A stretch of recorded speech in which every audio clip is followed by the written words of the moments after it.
Hello, everyone. Thank you so much for joining us for this Kering Women in Motion discussion with Dr. Stacy L. Smith and Taraji P. Henson. I'm Angelique Jackson. I'm one of the senior entertainment writers at Variety, and it truly is my pleasure to lead this talk today as we celebrate 10 years of Women in Motion. And just basically, actually, it kind of coincides quite well, because about 10 years ago is when you also transitioned into producing and directing, of course, that first directing being with Empire. When you think of the last 10 years of your career and that evolution, stepping behind the camera, what are you the most proud of about exploring that side of your artistry? Just how welcoming the business has been for female directors and producers. I mean, a lot of my friends, Regina King, Tasha Smith, they have a very lucrative career actually as directors. I think Regina King and both Tasha Smith are doing more directing than they are acting. And that's quite refreshing, and it's really inspiring me. And that actually kind of leads to an important question for you, Stacy, too, because you're the one actually getting the data, looking at the research. One of the things that happened in 2024 is we achieved gender parity on screen for women, still lagging behind in directing. But have you seen that sort of same opportunity that Taraji's speaking of, that the business is becoming more welcoming in this decade? With me, it's always a mixed bag, right? Because I'm going to be a truth teller with the data. And I think we've seen some real advances. You're mentioning last year in 2024, the top 100 films, 54% were centered on girls and women. Amazing.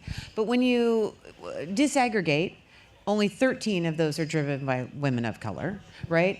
And only one, a woman of color, 45 years of age or older, right? So that gives you an idea of what might be happening behind the camera. There are far too few women of color given opportunities to lead that top spot, particularly in film. And so overall, we see about 12% globally directing women globally. That's a whole nother bag. But when we look at women of color, it's less than 4%. So there's still a lot of work to be done with people who have talent, just like everyone else, which I'll talk a little bit about that later, but they're not given the same access and opportunities. So the directors you mentioned, supporting them, supporting young women of color and making sure they have that same access is crucial, particularly now.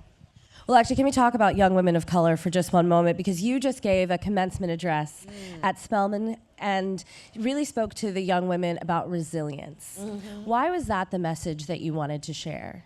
I think sometimes when you talk about the African American experience, it's based in trauma, and I think we have such a resilience when it comes to us.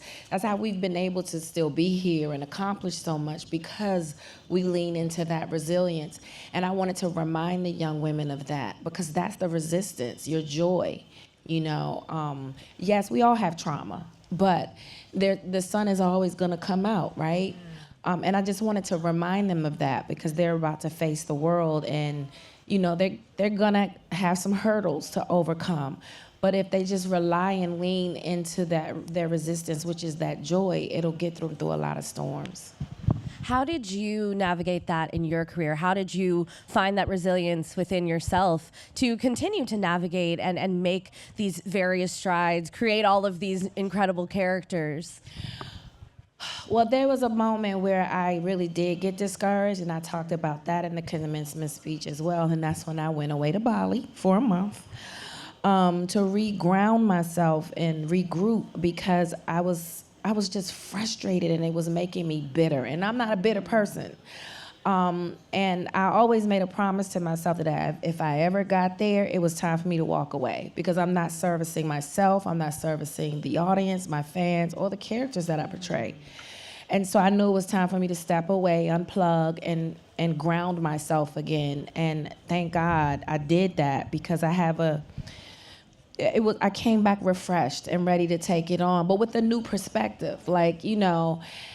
sometimes in the industry you make it about the trophies and the awards, and that's never what I got into this business for. I got into this industry to affect lives because the arts saved me, a little black girl from the hood in Washington D.C. in the crack epidemic. It was the murder capital of the nation.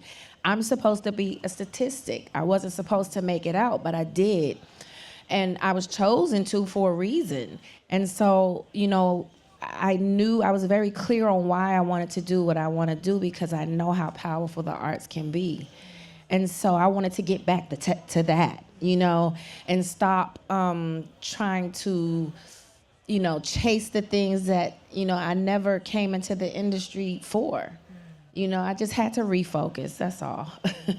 When you came back from that trip, what then kind of grabbed you first? Because these last few years have been pretty incredible. Obviously you've had, more critical acclaim. We last talked when you were playing Suge Avery in The Color Purple. You have another movie coming in just a couple of months with Tyler Perry, Straw. But you also have made big moves in business. You now own your beauty brand outright. That's pretty incredible. So how did your focus change? How did you start to kind of pave that path when you came back from that trip? I started to focus on building my brands because, I'm in a unique position where I do have an amazing following, and I have my products, I'm talking about, I have TPH hair and body care products that are doing very well, by the way. And I just bought my company. I sound like Cookie. I bought my company back, Lucian. But, and so I started focusing on that, because, it's hard to launch a brand. And I launched that brand during the pandemic, and I went from 7 million to 17 million to 27 million. And so, I was like, so it's not just acting, you know what I mean? I'm grateful that I have that, but the people who follow me also see my brand work that I'm doing. I also partnered with Terlato, and I have a Moscato now. And so I just started focusing on other things that I could be busy with instead of just relying on that check from Hollywood, writing my one-woman show, taking my power back. I think that's very important. What you were just saying, Stacy, is the big question and kind of concern is, finding the opportunities for Taraji to have a great role. And it seems that we're still fighting that battle from the C-suites on down to have the people to greenlight these projects. What and how are you seeing that makeup change? Well, I think the one company that's really focusing on talent from all backgrounds is Netflix. Yeah. We're seeing them pick stories that resonate with audiences, and their audiences don't represent only a small fraction of the population. They are from a variety of different genders and backgrounds, right? Part of the LGBTQ plus community. Mm-hmm. People of color. And, Bella Bajaria, to give her a shout out as the chief content officer, she really knows what resonates. Let's think about Lyft that just came out. 128 million streams, which if you were to buy a movie ticket for every one of those streams, that would have been north of $1 billion. Wow. So she understands what drives viewership. And why this is so important in what we're punctuating here is at the initiative, we always look to see how directors are doing intersectionally. And so we look at the top 100 films and we put them into 4 buckets. And the last time we did this, it was across 1,800 movies. You have films by white men, films by white women, films by underrepresented men, and films by underrepresented women. And across the board, the films that do the best in the marketplace are films directed by women of color. I think Bella Bajaria knows this, right? And so the way that we create opportunities is to understand not only the economic realities, the biases, both conscious and unconscious, and then making sure that you have a team that can understand talent. That they're not focusing on identity, they're focusing on talent, because every identity is talented. And so I'm really impressed with what Netflix is doing and what Bella's doing in particular, because you see that in her slate of decision making. And so we need more people in charge that are low in a trait called social dominance. They don't defer to the white male hierarchy, and they make decisions based on amazing storytelling from all groups. I mean, a nice, easy pivot. Obviously, Straw is coming to you on Netflix. That's right. And that film is also an opportunity to be led by 3 strong women, you, Tiana Taylor, and Sherry Shepard. That opportunity to kind of be at the forefront. I mean, you also took part in a documentary recently, #1 on the call sheet. What has it been like to continue to have that top spot? You know, to be able to, but not only have that top spot, but to do it in situations where there's other women around you. How have you found projects like Straw being so female focused? Well, you know, Hidden Figures is like one of Amazing. And thank you. Yeah, total Donna game Gigliotti. changer. And you know, I'm a girl's girl. You know, I feel like as women, we are more powerful when we stick together. And I remember Octavia thanking me for making the press run about the 3 of us instead of just about me. And I just wouldn't see it any other way, because I remember when Katherine Johnson was still alive, may she rest in peace, and I went to meet her, and I'm talking to her, and everything she kept saying was we. This is what we did. She never said I. She never made it about herself. And to continue her legacy, like, I would be so wrong if I had made that whole press run just about me. Yes, Catherine was the star of the film, but there was no Catherine without the other 2 women, you know. But that's just how I am, you know. I don't see it any other way. And like I said, we're just more powerful together. When you see the film Straw, the world could have tossed that Janiyah, my character, away like a piece of trash, but it was 2 women who actually saw her, you know. And you're talking about a woman who did not feel seen or heard.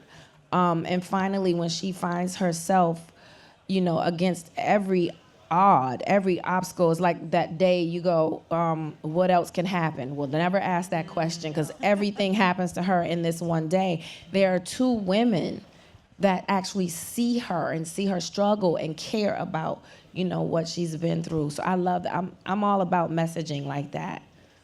Yeah. I would ask what attracted you to that character, but I feel like that seems like a pretty obvious question. One, because obviously having a complex woman to play is important, and then also because you have this ongoing relationship with Mr. Tyler Perry, who has been critical in your development. For some folks here who maybe don't know that pivot, it was partially financially. Yeah. He was a big part of helping you raise that quote, which is very important. He continues to do that, even with Straw. So I urge you all to speak up for yourselves, because it works. Well, how did you learn how to do that? Because that is something I think a lot of women struggle with. Well, once I realized the power that I have, you know, I have worked my butt off to garner the following that I have, and my following rides for me. And so that's an audience that I procured, you know, through my hard work and efforts and all the characters that I played, and they follow me wherever I go. And I know that a studio, when they call on me, they're calling on me because they know I have all of these people gonna come to show up, you know, whether it's streaming, whether it's in the theater. So that's my power. Like, you need me because you need my following. You know, and thank you, social media. So once I figured that out, you know, I was like, yeah, I just started speaking up for myself. And my grandmother, I mean, it's just as simple as this. She said, the squeaky wheel gets fixed. So, I mean, that's simple enough. If you stay quiet, your mouth won't get fed. Open your mouth and say, I'm hungry, you'll get fed, you know? I think I remember you mentioning too, you mentioned the social media being an important factor in that following, but also globally. Where was it that you traveled to that you remember realizing Wow, It was during the press of Empire. You know, my entire career, I would always act like I'm 30 years in the game, guys, and this is the first time I'm at the Cannes Film Festival. The first time, though. You know, I should have been here years ago, but here I am. Everything happens for a reason. But when I did the international press for Empire, I remember, because, excuse me, up until then, I was told black doesn't translate overseas. I'm like, really? I see Asian people wearing afros, but okay. So we went to Paris, and Lee Daniels kept me a secret to the audience. They did a Q&A. They started asking the cookie questions because we showed them the pilot and the second episode.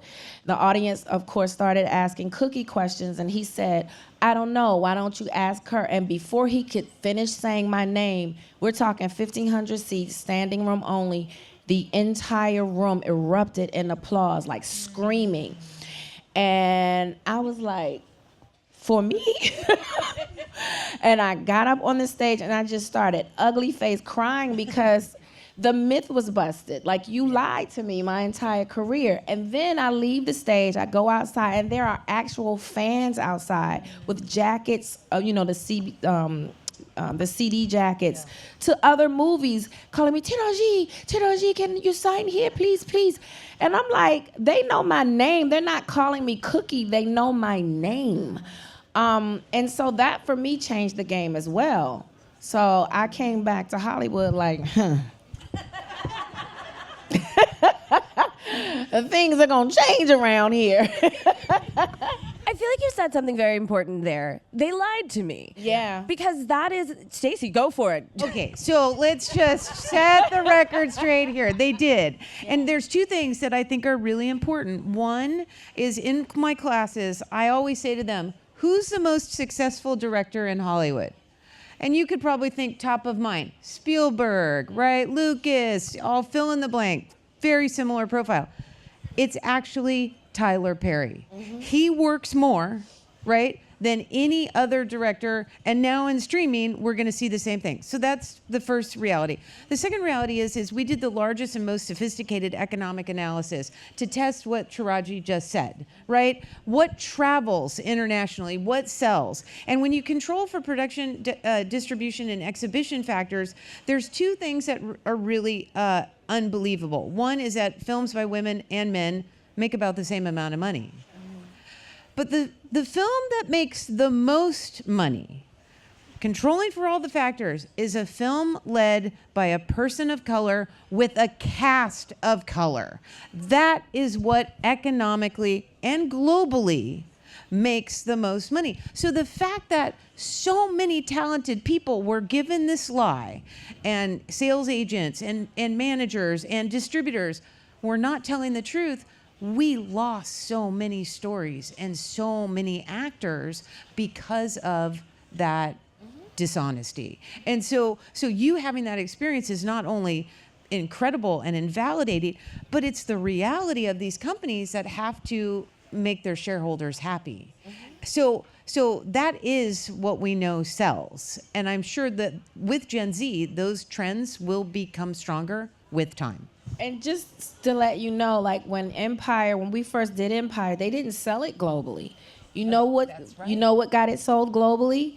The fans. Yeah. They found it on the internet and they started downloading it illegally. And then that's when Fox was like, wait a minute, right. There's money over there? Right. And so that's how that show was sold globally. Yeah. So it was thank God for the fans. Yeah. And thanks God for the punctuation on that. They're still over there cheering for Empire.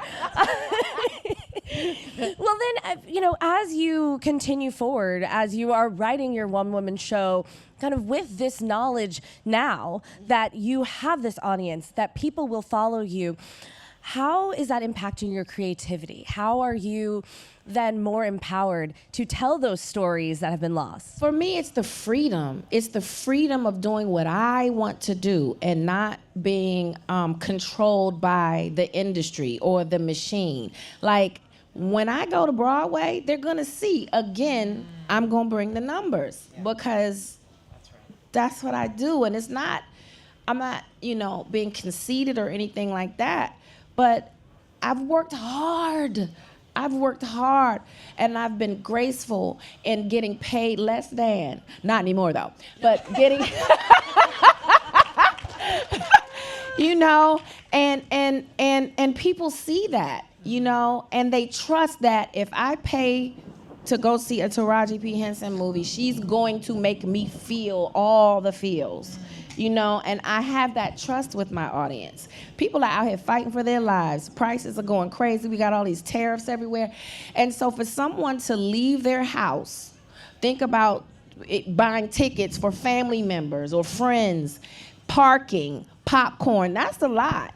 And if I feel like I'm not gonna be entertained, I'm stay home and wait for it to come on streaming. But I want people, I love people.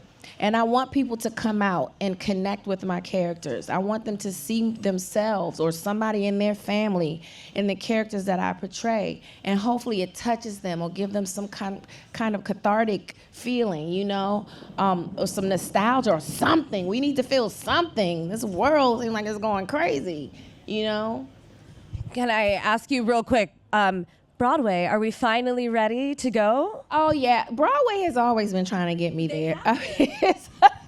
But for me, it's always about the timing. Yeah, so it's a ways off, but I will be there. No worries. I'm just asking on behalf of the community. We're still like I said, chasing you. I'm going to Broadway the way I want to go, though. And it's telling my story, because I think my fans deserve it. I know you have told your story in other ways. You, of course, are an author. What is it about your story that you want to translate this time?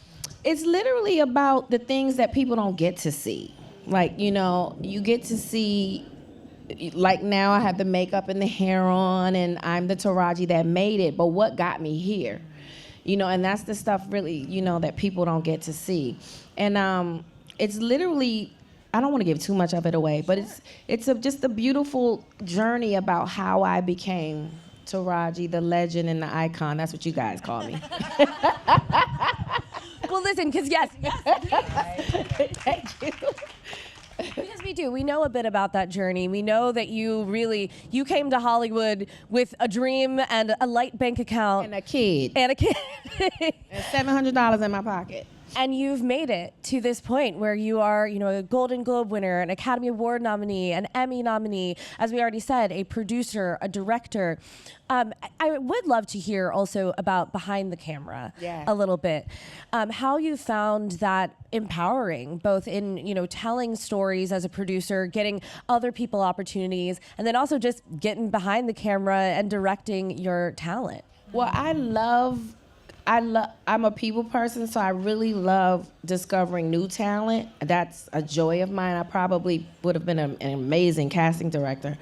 But, so... Still can be if you want. Well, it's also in a position of picking and choosing, projects, to tell, because sometimes we get in this thing of, let's remake this, and it's like...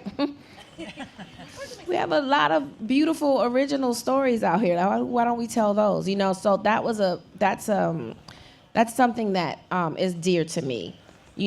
Telling original stories because they sell.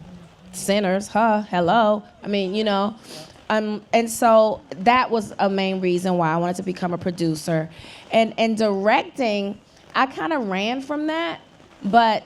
The producers on Empire would see how I would work as an actor, and they would be like, you would make a great director. And I kind of felt that when I was in college studying, acting. I have an eye, but, oh, please, hello. Was it something I said? They said, don't run from directing, I guess. No, but, so it is.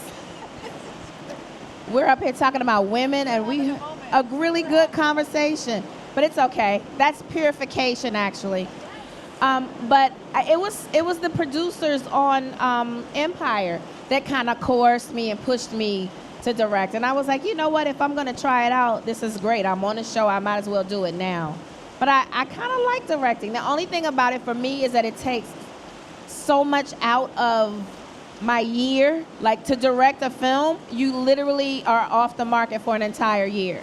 So then the actor in me is like, well, what about that role? I missed out on that, you know. I literally look to my girlfriends Tasha and Tasha Smith and Regina King, because they literally have mastered it. Well, I was going to ask about more feature directing. Do you Yeah. have the desire anytime soon? I do. It's just, for me, it's about what project. I'm always about why me, why now. So if I can't answer that, then it's not for me yet.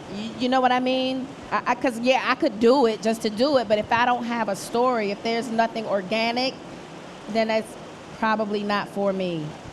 Well, I know one of the things that is inspiring you right now and has been a very important focus for you is your foundation. Yes. The Boris Lawrence Henson Foundation, named for your late father, because there has been such an emphasis on mental health and mental health awareness. Why has that been so important for you to discuss? And honestly, probably how meaningful it's been to hear from audiences about focusing on it.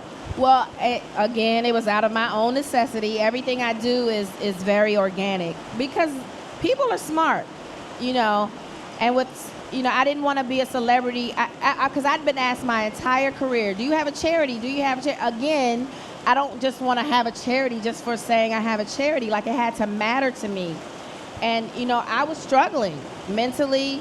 My son was, his rose-colored glasses were coming off, and he was becoming a black man in America, and his father died when he was 9, and then 3 years later, my father passed away. So then what am I gonna do? How do I raise this young black man? And so we were struggling. And I realized that the help that we needed, culturally competent therapists, was hard to find. And because I'm a people person and I love us, I was like, well, I'm privileged. I can afford $350 a pop for me and my son to sit with a therapist. But then who is that therapist that he's gonna feel confident and telling his stuff that he's afraid to tell me? And we couldn't find it. You know, it's not even about the color of your skin. Are you culturally competent? Am I gonna have to come in here and explain to you my struggle as a black woman? Like, that's not gonna help me. And so I felt like, what about this whole generation, or this whole people that don't have it? Like, the hood that I grew up in, how do they find it? And so I felt inclined to do something about it. And that's how the Boris Lawrence Henson Foundation was born, out of my own necessity, but also about how do I help more people? Because literally, we all have trauma. I don't care how much money doesn't save you from trauma. Money probably brings on more trauma. But, you know, because that's the idea. These kids on social media, they think just because you have money that somehow that fixes your problems. That's not true. So I just want people to heal. Like, I don't want anyone to feel like they have to isolate and that they're alone. Once I opened my mouth about my struggles, there was a relief, because hands went up and was like, oh my God, that's me too, that's me too. So, you know, I just know that the work we're doing, we're saving lives. And the thing that's disturbing the most is that death by suicide in ages 5 to 11 is increasing. And that bothers me. I can't sit idly by and do nothing. Well, I'm so glad you're doing this, because you're a content creator as well. And we see so little in terms of mental health on screen. Less than 3% of all characters are shown with a mental health condition. Often it's focusing on addiction, but what about the full range? Yeah. And we know that that's a part of what the audience wants to hear about. Matter of fact, a study coming out of UCLA says that for young people, it's one of the top storylines that they want to focus on. We don't see black and brown people. We don't see the LGBTQ plus community in the context of mental health and talking about mental health, seeking therapy, seeking care, seeking treatment. So the fact that you're crossing over in both and that your characters have done this, I think that's really encouraging, because the entertainment industry is missing out again on what audiences want to see: authenticity, right? Real life and that real experience on the screen. So thank you for doing that. Well, I will say, I mean, it is inspiring to listen to you talk, and it is truly inspiring to have both of you here on this stage, because we are kind of serving as the proof, all of that empirical evidence that we promised them for joining us today, that just underlines these experiences that we have and we talk about. So I will say, Taraji, thank you for constantly and always speaking your truth. Thank you for speaking your truth here today. We hope that we're going to get you out of here without getting too wet. But you are a force of nature. So thank you, Taraji. Thank you, Stacy. Thank you for what you do. Thank you. We need humans need humans, y'all. It's that simple. Thank you so much. Yes. Thank you so much, everyone. Thank you for weathering the storm. Quite literally weathering the storm with us.